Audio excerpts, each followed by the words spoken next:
Welcome to the Service Department News Podcast, where we discuss all the latest news and developments from across the service department, apart hotel and extended stay sectors. So today I'm speaking with Tom Walsh, CEO of Staycity Group. Tom, how has performance and occupancy varied in your properties across Europe since March, and which have been the strongest performing markets?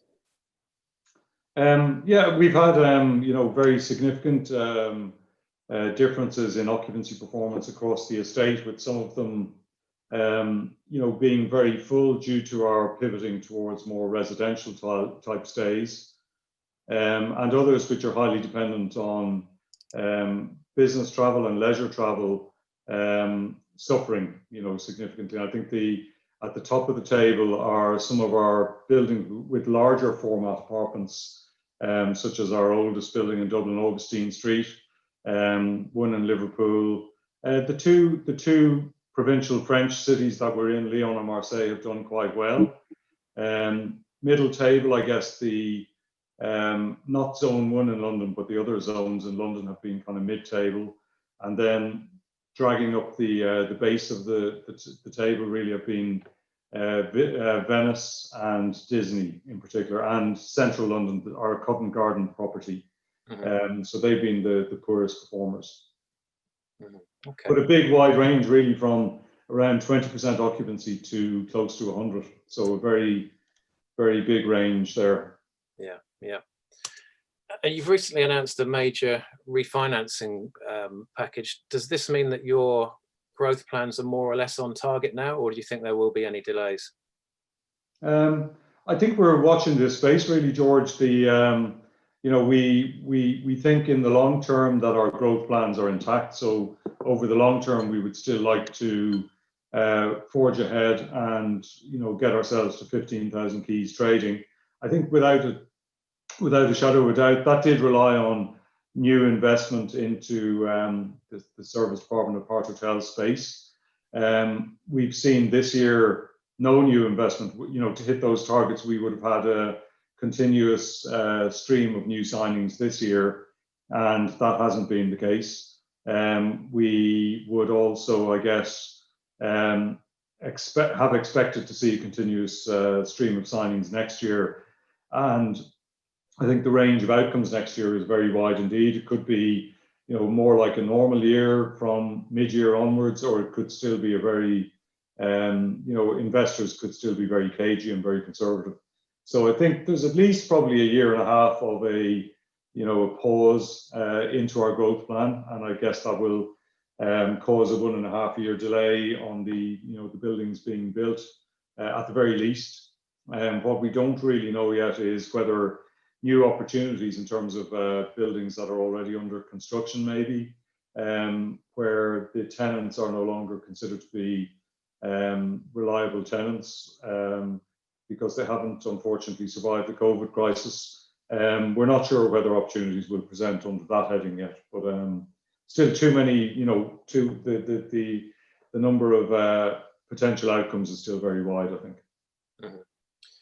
How did the process of dealing with investors and lenders differ through the pandemic compared with previously? Have their criteria fundamentally changed, or are they evaluating businesses the same way and taking a longer view? Yeah, I mean, first, the obvious piece, George, is we couldn't get in a room with them. We couldn't press the flesh, and so maybe it took a little bit longer to gain the trust of the various private equity opportunities that we were seeking.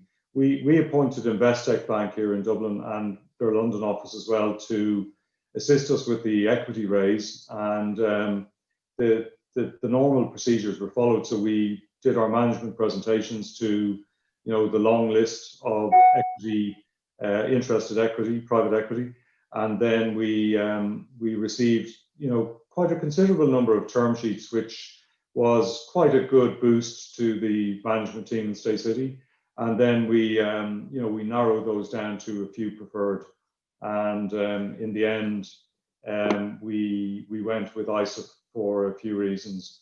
Have their, in broader, not just ISIF, but in terms of private equity in general, have their criteria changed? Well, yes, I think they all perceive greater amount of risk than was pertaining prior to the COVID pandemic. And I'm sure we could, sympathise with that view. And as a broad brush, we saw a shift in terms of returns that private equity were seeking over, let's say, a 5-year period, from pre-COVID of 2.5 times to 3.5 times plus, let's say. So definitely the returns that they were seeking were stronger in return for perceived greater risk. We were out like early summer doing our management presentations, and it really was very, very unsure as to the shape of the outcome of this year and also the recovery next year and the coming years. And while that's a little bit less uncertain now, I think there's still quite a big range in terms of what will the recovery curve look like. And I think the good news in very recent times has been the vaccines that are making their way through all the regulatory hurdles. But like any of us would agree that there is quite a heightened degree of uncertainty out there now. Yeah. Do you think the way the service department sector has performed compared with other hospitality asset classes has increased its appeal to investors and perhaps brought it to the attention of some investors who may not have considered it before?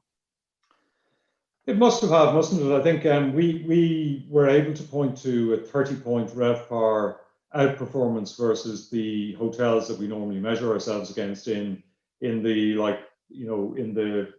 15 or so cities or locations that we're operating in. So we ourselves were able to point to a 30% outperformance versus the hotels in the same locations. In China, the sector has really strongly outperformed, and in North America, the sector has really strongly outperformed the traditional hotel sector. But in terms of real hard facts, I know it gave the potential suitors of Staycitys equity slice, and as you know, we sold around 13% of our equity. The suitors that we had were latching onto that outperformance for sure, and we're very interested in it.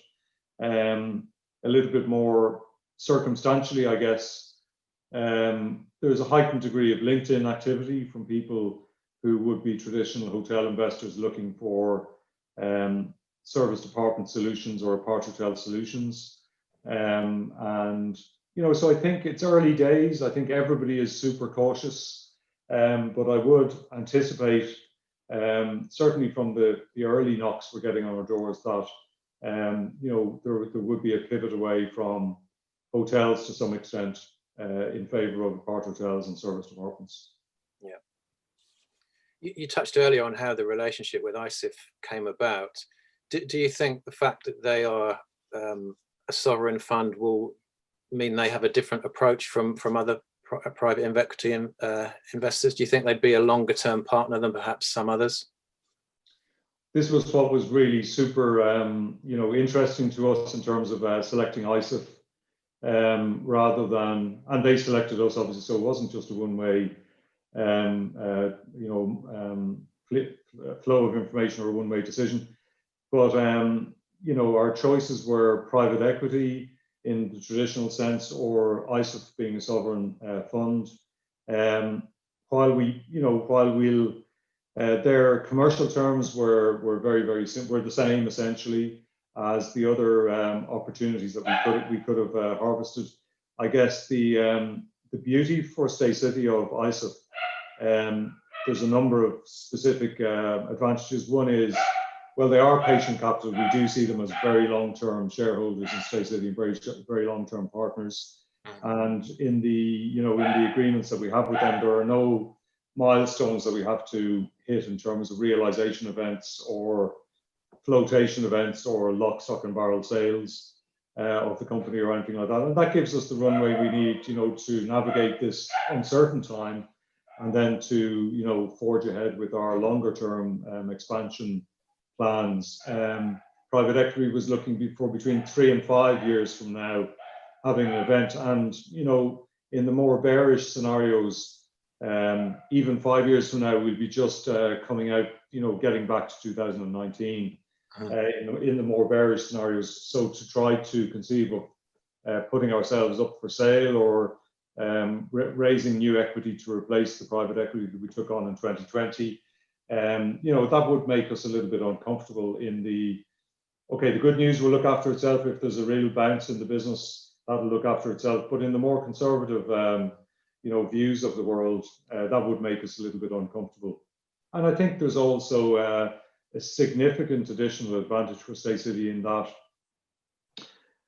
colloquially we've heard about, private equity in the relationship with landlords. If the platform is private equity owned, I think those discussions with landlords through this pandemic have been quite fractious in many cases. I think we're hearing already that landlords will be very receptive to sovereign wealth fund participation in Staycity. So I think there's those very, very material differences between, say, ISIF and London or New York private equity, let's say. Yeah. And finally, Tom, you've signed a property in London recently, the Middlesex Street apart hotel. How was the experience of getting that all done through the pandemic? Was it considerably different and more difficult than usual? Yeah, it wasn't difficult. It was slow, I think. We were due to sign that really just as the pandemic struck. And as you probably know, we just signed it really only weeks ago. So there were very significant additional, maybe 7 months of delays. Why did it get done? I think it got done because both Staycity and the developer there, felt that we each are the best option for each other in terms of getting that deal done. So each of us had to, share the risk of the recovery. And the deal did change shape considerably from the deal that we had agreed in February, March this year, after many months, maybe 6 months of negotiations already. So both the developer and us realized that us having that deal, it will help our recovery. And with Staycity's recent private equity, ISIF investment, we are a good, strong covenant to have on board. And in return, then we were able to, meet in the middle in terms of sharing the risk of the recovery in a way that allows the developer now to plow ahead and convert and add on to the building and so on. So very, very, business-like discussions with the developer there. And we're grateful for the patience they showed us. And, in turn, I think we'll make good partners for them for the long term. Yeah, great stuff. Tom, thanks very much for your time today. Yeah, great, George. Thanks for the opportunity. And let's look forward to hopefully a faster recovery than some of us have been dreaming of. Nice to see you again, George. All the best. Cheers. Take care. Bye-bye. Thanks for listening to the Service Department News podcast. If you'd like to keep up to date with all the latest industry news, head over to servicedepartmentnews.com and sign up to our twice-weekly newsletter. Service Department News is part of the International Hospitality Media portfolio.